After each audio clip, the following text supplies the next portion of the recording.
আসসালামু আলাইকুম, মৃদু রিভিউ সবাইকে স্বাগতম। 2026 সালে অপ্পো আবারও এমন একটা ফোন এনেছে যেটা দেখলে প্রিমিয়াম মনে হয়। হাতে নিলেই ফ্ল্যাগশিপ একটা ফিল পাবেন। এটা একটা সেমি ফ্ল্যাগশিপ ফোন, কিন্তু প্রশ্ন একটাই, আমরা কোন ফোন নিয়ে কথা বলতেছি? হয়তোবা অনেকে বুঝে গেছেন থাম্বনেল অথবা টাইটেল দেখে। অপ্পো রেনো 15 নিয়ে কথা বলতেছি। এটা আসলেই কি দাম অনুযায়ী ভ্যালু দেয়, নাকি শুধুমাত্র নামেই রেনো? চলুন আজ পুরো সত্যটা জেনে নিই। এই ফোনটাতে আমাদেরকে দিয়েছে 6500 এমএএইচ ব্যাটারি, 50 মেগাপিক্সেল ক্যামেরা এবং পারফরমেন্স আসলে কতটুকু দিতেছে এই টোটাল বিষয়ে আমরা এই ভিডিওতে জানতে চলেছি। তো পুরো ভিডিওটা দেখেন। আমরা ফোনটা কোথায় পাবো এবং দাম কত এটা আমরা প্রথমে আলোচনা করব, তারপর আমরা ধাপে ধাপে design, build quality, display, performance, gaming সবকিছুই আলোচনা করব। তো এই ফোনটা আপনারা অফিসিয়ালি পেয়ে যাবেন। দাম ৭৯,৯৯০ টাকা, মানে ৮০,০০০ টাকায় 12 GB RAM, 256 GB ROM. Design এবং বিল্ড কোয়ালিটি নিয়ে যদি কথাবার্তা বলি, অপ্পো রেনো 15 প্রথমে দেখলে মনে হবে এটা প্রিমিয়াম ফোন। অ্যালুমিনিয়ামের ফ্রেম, মানে মেটালের পেয়ে যাচ্ছেন। সামনে পেয়ে যাচ্ছেন গরিলা গ্লাস 7 আই প্রোটেকশন, আর পিছনে গ্লাস ফিনিশ, একদমই ফ্ল্যাগশিপ টাইপ। ফোনটা মাত্র 7.7 মিলিমিটার পাতলা, কিন্তু ভেতরে আছে বিশাল বড় ব্যাটারি, 6500 mAh। এটাই হচ্ছে রেনো 15 এর বড় সারপ্রাইজ। আর সবচেয়ে বড় প্লাস হচ্ছে IP68, IP69 রেটিং পেয়ে যাচ্ছেন, মানে পানি ধুলোবালি নিয়ে কোনো ভয় নেই। ডিজাইনটা আমার কাছে দুর্দান্ত লাগে। আপনারা অবশ্যই রেনো 14 দেখেছেন, একদমই ওই রকমই কিছুটা পরিবর্তন করছে ক্যামেরা মডিউলের ওইখানে। তাছাড়া কিন্তু ওরকমই অরোরা একটা ফিল আছে।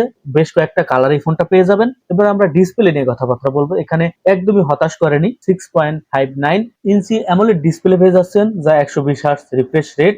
HDR10 প্লাস সাপোর্ট আছে। রেজুলেশন একদমই শার্প, যা লেখা ভিডিও সবকিছুই আরামদায়ক ভাবে দেখতে পারবেন। বিশেষ করে এটার যে বেজেলটা একদমই পাতলা, একদম ব্যালেন্স, সব দিক দিয়ে সমান, দেখতে খুব ভালো লাগে। ইনডোর বা আউটডোরও সমস্যা হবে না। 1200 নিটস ব্রাইটনেস পাচ্ছেন, যা আপনি রোদের আলোতেও তেমন কোনো প্রবলেমে পড়বেন না, অনায়াসে ইউজ করতে পারবেন। আপনি ইউটিউব বা গেমিং সব জায়গায় যেন একদমই ভালো একটা স্মুথনেস পাবেন এই ডিসপ্লে থেকে। এবার আমরা পারফরমেন্স নিয়ে যদি কথাবার্তা বলি, পারফরমেন্স হিসেবে এখানে ভেতরে পেয়ে যাচ্ছেন স্ন্যাপড্রাগন 7 Gen 4, যা 4 ন্যানোমিটার চিপসেট। এখন বর্তমানে ফোনের দাম কিন্তু বেড়ে গেছে, আপনারা অবশ্যই জানেন। অফিসিয়াল ফোনের দাম এমনিতেই বেশি, তাছাড়া এই যে চিপসেটের দামও কিন্তু অনেকটাই বেড়ে গেছে, যার কারণে ফোনের দাম কিন্তু হুড় করে কিন্তু বেড়ে যাচ্ছে। আপনারা সবাই জানেন, শুধু বাংলাদেশে না, সারা পৃথিবীতে কিন্তু ফোনের দাম বেড়ে যাচ্ছে।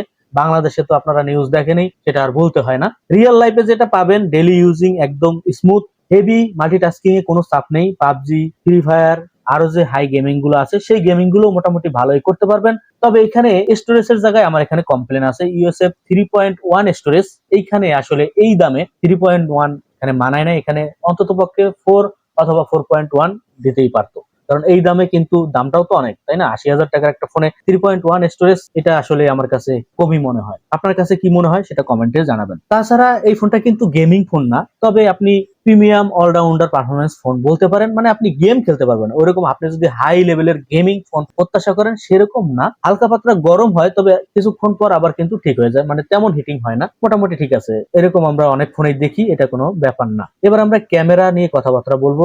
জানেন অপ্পো ফোন সবসময় ক্যামেরাতে বাজিমাত করে, এই ফোনটাও কিন্তু সেরকমই করছে। অনেক সময় আমরা ক্যামেরা হিসেবে 3টা মডিউল দেখলেও আসলে 3টা মডিউল কাজ করে না, কিন্তু এখানে তিনটাই কাজ করে। আপনারা মেইন সেন্সর হিসেবে পেয়ে যাচ্ছেন 50 মেগাপিক্সেল মেইন ওএস সহ, এবং আরেকটা পাচ্ছেন 50 মেগাপিক্সেল টেলিফটো, এবং আরেকটা পাচ্ছেন 8 megapixel ultra wide. Portrait shot গুলো খুব ন্যাচারাল, নাইট মোডের ডিটেলস দেওয়ার চেষ্টা করে, এবং এই দামে আমি মনে করি ক্যামেরা হিসেবে যথেষ্ট দেওয়ার চেষ্টা করছে। আপনি যে কোনো মোডেই কিন্তু ভালো একটা আউটপুট পাবেন এখান থেকে।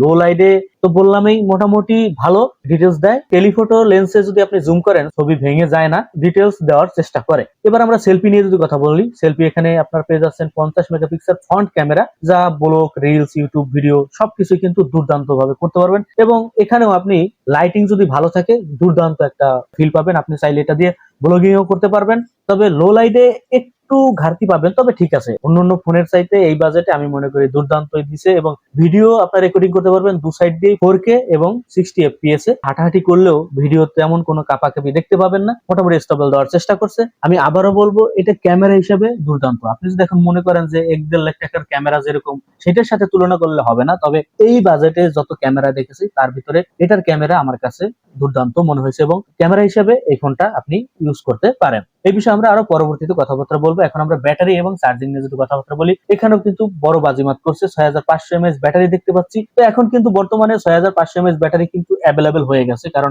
আপনারা কিন্তু দেখছেন 8300 mAh ব্যাটারি, 10000 mAh ব্যাটারি পর্যন্ত কিন্তু আপনারা দেখেন। তবে এখানে 7000 mAh ব্যাটারি দিলেও কিন্তু হতো, তবে 6500 mAh ব্যাটারি একদমই খারাপ না। এখানে আপনারা 80 ওয়াটের ফাস্ট চার্জিং সিস্টেম পেয়ে যাচ্ছেন, যা আপনার ফোনের সাথেই পেয়ে যাবেন। 50 অথবা 1 ঘন্টার ভিতরে কিন্তু ফুল চার্জ করে দিতে পারবেন। হেভি ইউজার যারা আছেন, যাদের সারা দিন ফোনটা সাথে কাটান, তারা সারাদিন ইউজ করতে পারবেন, তারপর আপনার ফোনে চার্জ অবশিষ্ট থাকবে, মানে 1.5 দিন পর্যন্ত আপনি একটা সাপোর্ট পাবেন এখান থেকে। সফটওয়্যার হিসেবে এখানে আপনারা পেয়ে যাচ্ছেন অ্যান্ড্রয়েড 16 এবং 5G সাপোর্টও পেয়ে যাচ্ছেন, যা আমাদের বাংলাদেশিদের জন্য এখন ভালো, কারণ আমাদের বাংলাদেশে এখন 5G কিন্তু পেয়ে যাব আমরা সবাই আস্তে আস্তে। এবার আমরা ফোনের যদি সারাংশ যদি দেখি, এই ফোনটার ভালো দিক এবং কোন জায়গা দিকে আমাদের হতাশ করছে, সেটা যদি আমরা এক নজরে দেখি, তাহলে আমরা এখানে ভালো দিক যেগুলো পাচ্ছি, premium design, IP69 AMOLED panel পাচ্ছি, যা 120 Hz refresh rate, excellent camera, front এবং ব্যাক দুটোতেই ভালো, ম্যাসিভ ব্যাটারি, ফাস্ট চার্জিং পাচ্ছি, স্মুথ পারফরমেন্সও পাচ্ছি।